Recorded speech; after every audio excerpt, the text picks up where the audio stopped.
next question is why you actually took the lives of your victims. Yeah, I'd like to know the reason for that too. I don't know. On le surnomme le cannibale du Milwaukee, ce qui est justifié.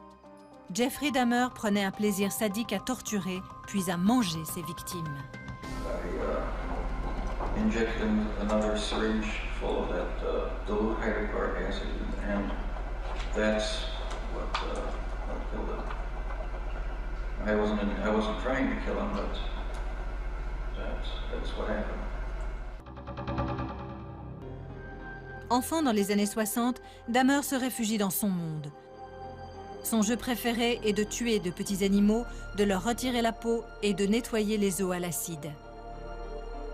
That's the sort of thing that should raise a flag of concern when we have that sort of behavior, or prolonged torturing of any animal, enjoying that. That's the sadistic element that is of concern, because you're only a step away. Animals can show fear, they can cry, they can scream.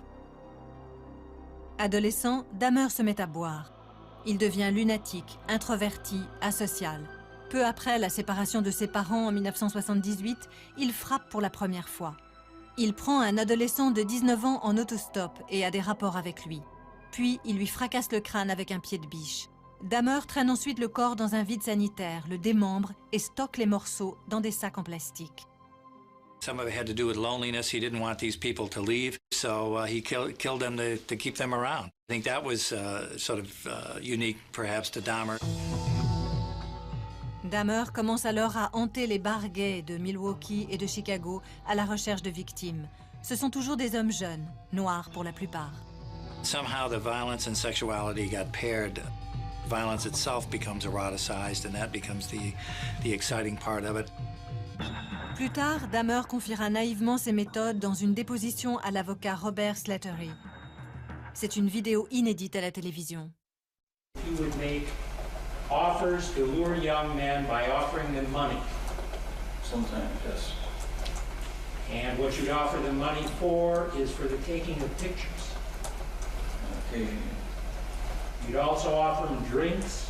Mm-hmm. Your answer is yes? Right. And you didn't necessarily propose a sexual encounter, but you hoped that it would lead in that direction. Right. The other procedure that you utilized was to drill holes through the bone, through the skull of your victims? Yes. What did you inject into the holes?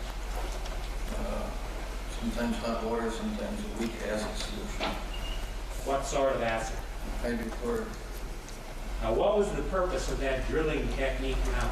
To put the person in a sort of zombie-like state. I didn't know exactly what it would do, but I was experimenting, if you will. What do you mean when you say a zombie-like state? What are you trying State to where he accomplish? would be willing to just follow my orders and not want to leave. La série de meurtres de Dahmer s'étale sur 13 ans. Elle se termine en juillet 1992, toujours à Milwaukee. Dahmer menotte une nouvelle victime dans son appartement. Mais l'homme de 32 ans parvient à s'échapper. Il conduit la police chez Dahmer. Ils y trouvent les restes de 13 cadavres, dont des têtes humaines dans le réfrigérateur. He would murder them and decompose them, he cannibalized them. There were photos of some of the most ghastly things that you could ever imagine happening to a human being that Dahmer did to his victims. En février 1992, Jeffrey Dahmer, 31 ans, est reconnu coupable de 15 meurtres. À l'époque, on s'arrache déjà à cette étrange histoire. Everybody was trying to do a Dahmer thing, you know. It was sick, disgusting, exploited for money. Book writers, movie makers. It's okay for them to make money, but God forbid that the families of the victims should get anything for what happened to them. Jacobson lance un procès civil contre Dahmer. Le juge attribue aux familles une somme totale de 120 millions de dollars pour préjudices moraux.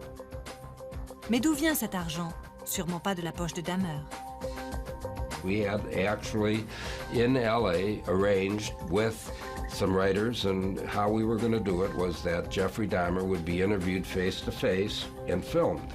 And basically, for his first-person story rights, you know, Jeffrey, how'd you get to be such a sick individual that did so many demented, disgusting things with your victims? You know, that story was worth $1 million. Dahmer refuse de parler. Jacobson a alors une autre idée. Il est difficile d'y croire. We knew that the 311 items that were confiscated by the police from Jeffrey Dahmer's apartment, which included the vat that he used to boil down his victims, the hypodermic needle he used to lobotomize his victims, the cutting utensils he used to cut up his victims, the acids he used, and the lava lamp, everything else that was in that apartment would have a value. Le même juge décrète que les familles des victimes ont le droit de saisir la propriété personnelle de Dahmer. So that was our plan. We were going to have a Jeffrey Dahmer auction and sell off to the highest bidder all of Jeffrey Dahmer's assets. Plus troublant encore, les chaînes de télé du monde entier se bousculent pour filmer les enchères en exclusivité. Mais l'idée est jugée révoltante, surtout à Milwaukee.